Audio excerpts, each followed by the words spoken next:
Hello, friends. Good evening. Welcome to my channel, ISVins. So, topic for the day are first is India's advantages amidst China's economic deceleration. Second is adapting to food price fluctuations in a shifting climate. Third is reviving Section 8(4) of Representation of People Act, a comprehensive review.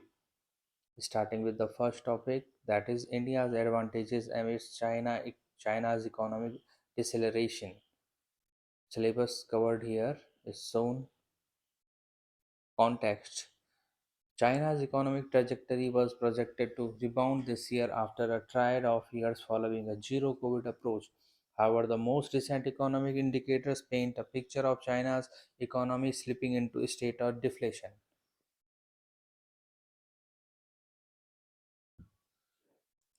Both industrial production and retail sales have fallen short of initial forecasts, with a concerning decline in domestic demand. The decline in housing prices and various goods, along with a drop in the consumer price index based inflation, are especially noteworthy. Underlying factors of China's economic slowdown. COVID strategy impact. China's persistent pursuit of eradicating COVID-19 within its borders resulted in frequent lockdowns, travel constraints, and widespread testing. This strategy not only disrupted global supply chains but also triggered geopolitical tensions, promoting relocation in manufacturing that in turn weakened both domestic growth and consumer expenditure. Industrial output contraction. The year on year expansion of value added industrial output has decelerated to 3.7%, a decline from the 4.4 growth registered in the previous June. Export downturn.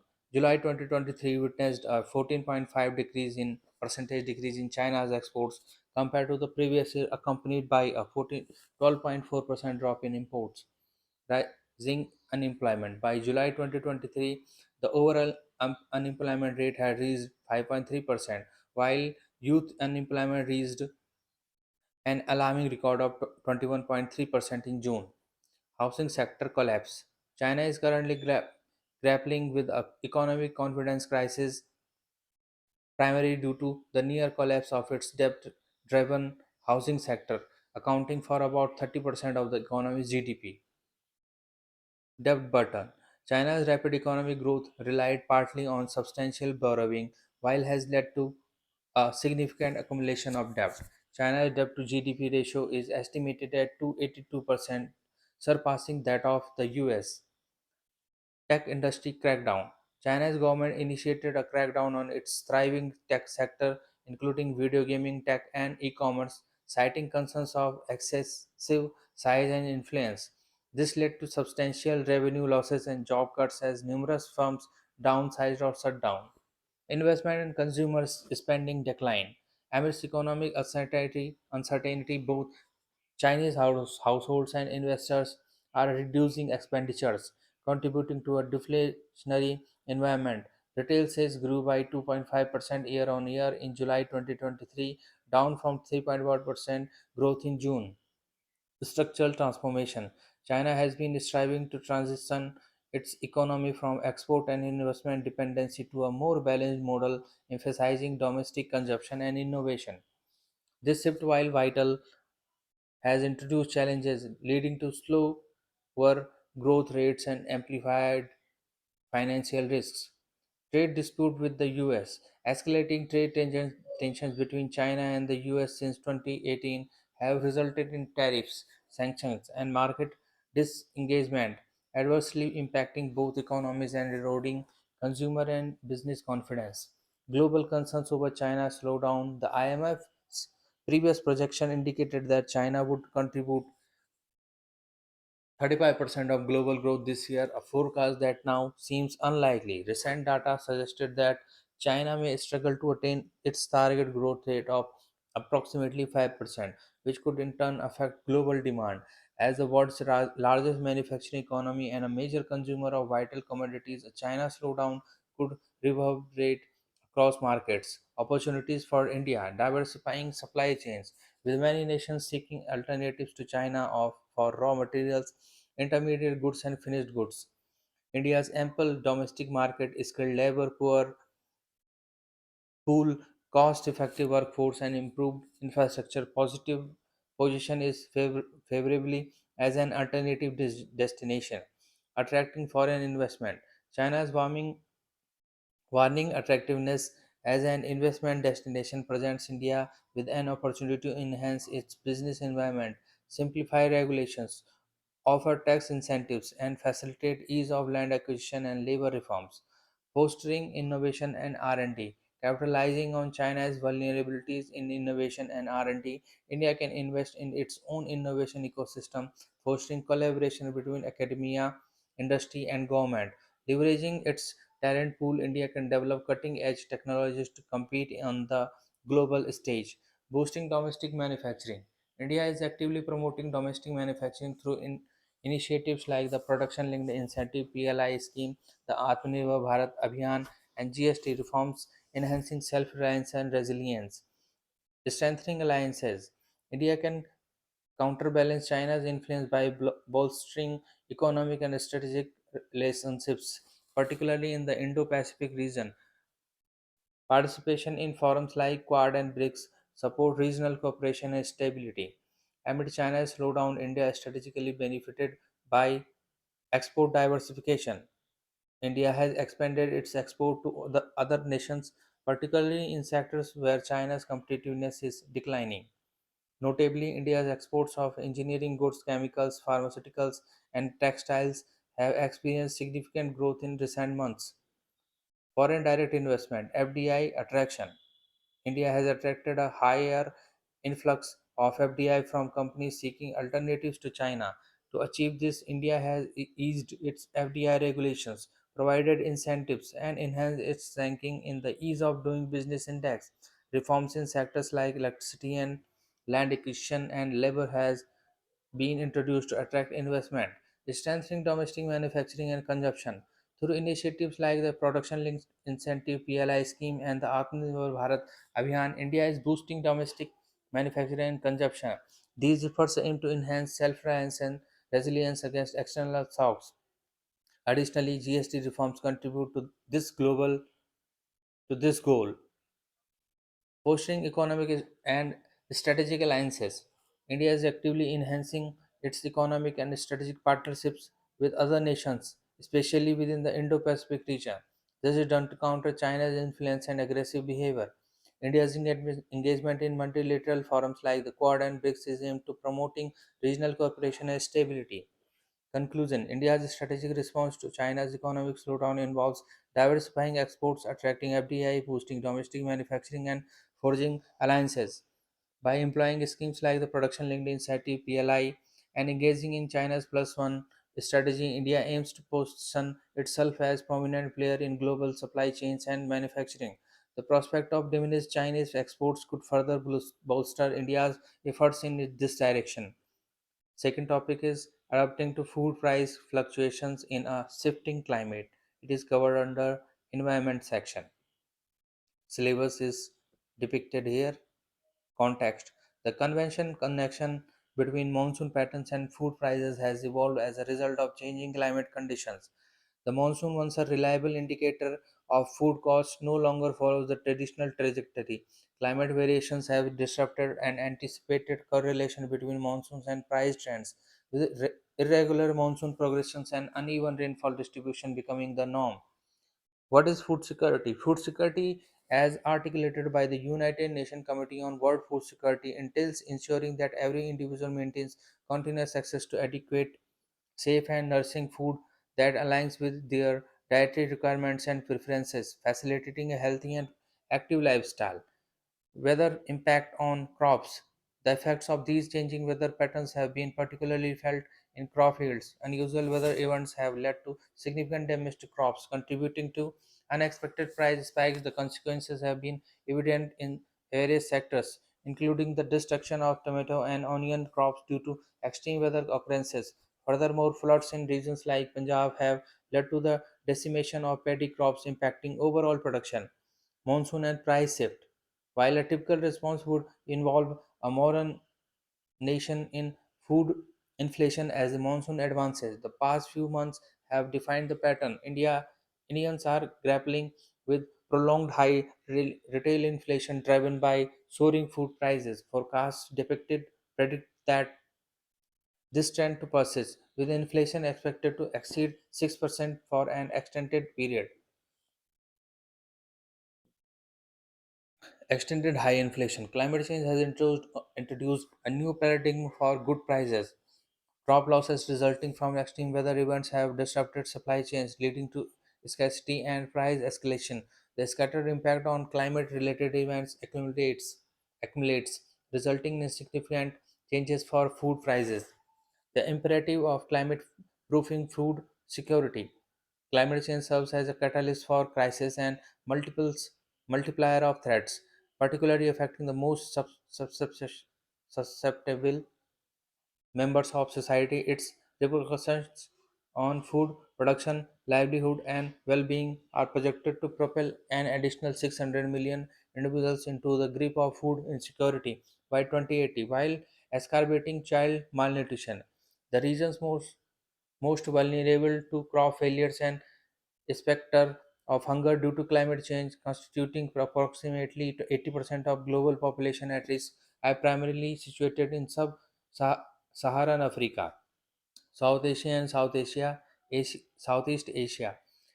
In these areas, farming households bear a disproportionate burden on poverty and vulnerability. The onset of a profound drought, triggered either by the El Nino weather phenomena or as a sequence of climate change, can lead to the further impoverishment of millions. This underscores the need to fortify food security against the adverse impacts of a changing climate. Global food price changes. Globally, concerns over food prices have intensified. According to World Bank's Food Security Update, a substantial portion of lower middle income countries, over 90%, are witnessing food price hikes exceeding 5%. The consequences of these trends are significant, with the food World Food Program projecting a staggering 345.2 million people experiencing food insecurity in 2023. Potential reversal of progress. The predicament poses a potential reversal of the progress achieved in the previous century. Challenges brought out about by extreme weather events have emerged as potent adversaries to previous accomplishments in combating hunger. Rising prices compounded by induced events jeopardize food affordability for vulnerable populations. The implications extend beyond immediate food access. Rising prices directly correlate with malnutrition and mortality rates. A, a seemingly modest 5% increase in real food prices translates to elevated risks of wasting and severe wasting. Vulnerable populations in low income countries are disproportionately impacted by these challenges, with crop losses driven by extreme weather events exacerbating their plight. Way forward for food security. To enhance food security, a proactive approach utilizing buffer stocking policies is imperative. With the Food Corporation India FCI currently holding rice stocks three times higher than buffer stock norms. The government can strategically unload excess rice through open market operations. This could effectively curtail rice price inflation, bring it down to approximately 4%. Furthermore, the ample wheat procurement that supports the public distribution system (PDS) offers room for similar open market operations.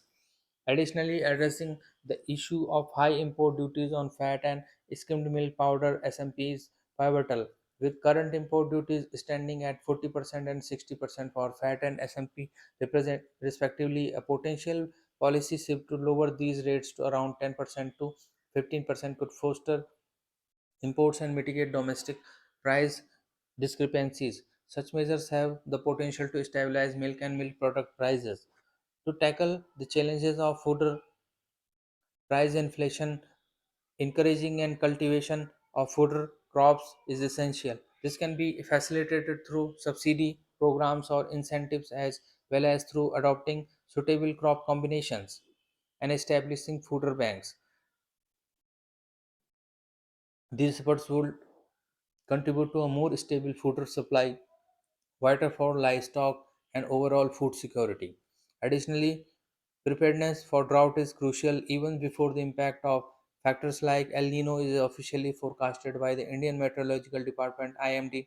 Proactive policy interventions could include the adoption of drought-tolerant crop varieties, expanding irrigation infrastructure, considering restrictions on rice exports during scarcity periods, enhancing grain storage and distribution networks, and broadening social protection coverage. By taking such measures, the adverse effects of climate related changes can be minimized, reinforcing overall food security. Conclusion. In conclusion, the evolving relationship between monsoons and food prices highlights the shifting dynamics of our climate. Extreme weather events, a product of climate change, and disrupting historical patterns and reshaping the trajectory of food inflation. These shifts pose formidable obstacles to global food security, necessitating innovative strategies to address the changing landscape of food affordability. Third topic is reviving Section 8.4 of Representation of People Act under Polity section. Syllabus is depicted here. Context. The disqualification of Rahul Gandhi, a prominent member of Congress party due to his conviction in a 2019 defamation case, has reignited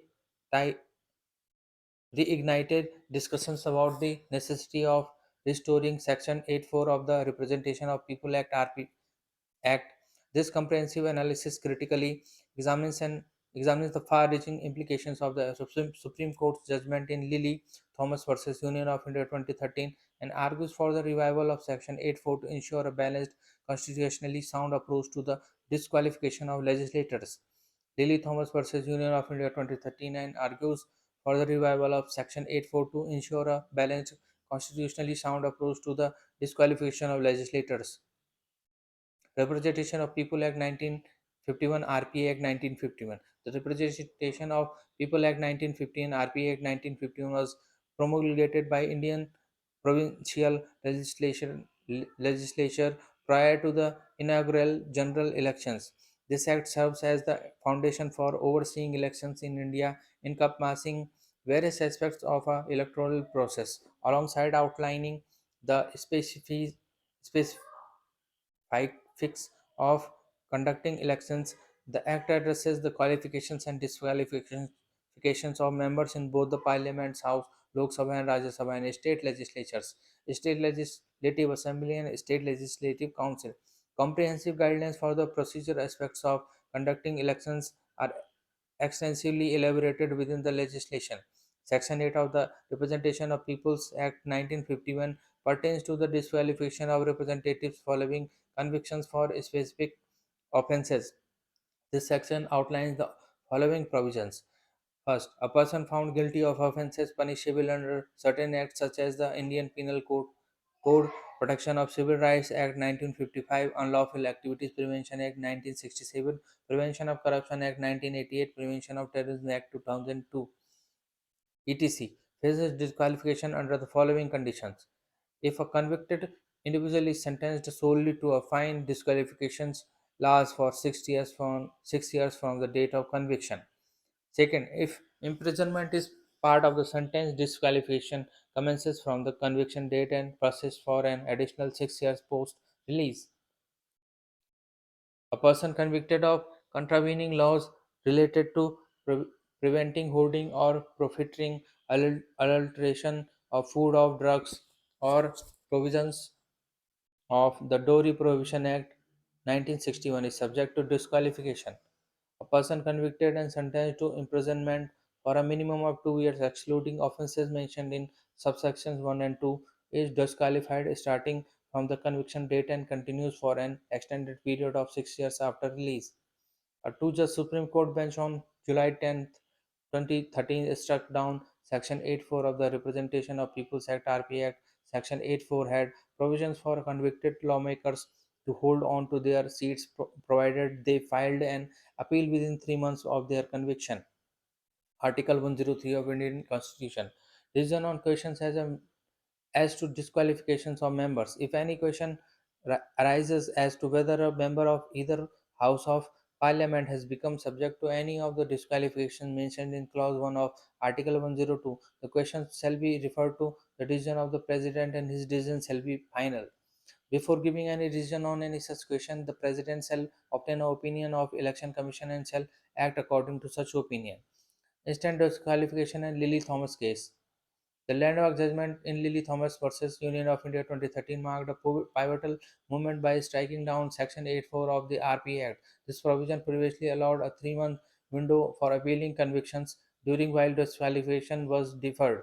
However, this judgment led to the instantaneous disqualifications of sitting legislators upon conviction under Section 83 of the RP Act. This re- interpretation sparked debates about the delicate balance between immediate action and the principle of justice and differentiations, differentiation inherent in the Constitution. Analyzing Section 83, an in-depth analysis of Section 83 reveals a nuanced perspective in the timing of disqualification. The provision specifies disqualification from the date of conviction, implying the necessity of an official declaration. The proposition that the President, as empowered by Article 103, could be the authority to declare disqualification gains significance in this context. This approach aligns with the principles of transparency and accountability, providing a mechanism to prevent arbitrary decisions regarding disqualification. Presidential authority in Section 83. Section 83 seems to confer a vital role upon the President in effecting disqualification upon conviction. This constitutional perspective emphasizes the importance of upholding the separation of power and ensuring the robust mechanisms for enforcing disqualification. The involvement of the President Act under Article 103 underscores the checks and balances inherited in the Indian democratic framework. The quandary of stay sentences versus conviction. One of the intriguing legal questions arising from these developments is the impact of a stay of sentence versus a stay of conviction on disqualification. Historical cases have yielded conflicting interpretations. The absence of a clear Supreme Court opinion on this matter, even demonstrated in Rahul Gandhi's case, highlights the complexity surrounding the interplay between stage convictions and disqualifications. Impact on legislatures' careers. The immediate disqualification precedent set by the Lily Thomas judgment has significant implications for legislators' careers. The judicial system's lengthy appeal process raises concerns about the potential disruption of election representatives' legislative journeys.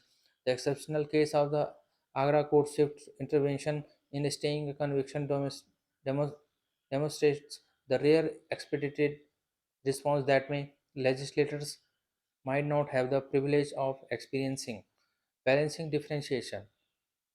Article 103 and amendment consideration. While the Supreme Court's rationale for striking down Section 84 was based on concerns about differentiation, Article 103 provides a constitutional avenue for throughout consideration of a potential constitutional amendment to reinstate Section 84. Such an amendment could align with Article 103, ensuring differentiation between based on a constitutionally sound framework. Conclusion.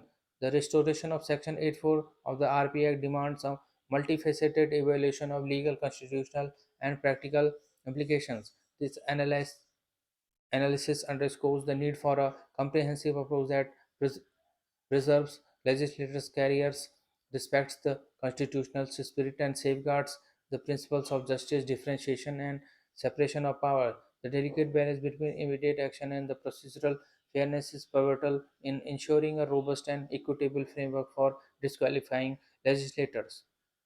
Means ratification.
Thank you.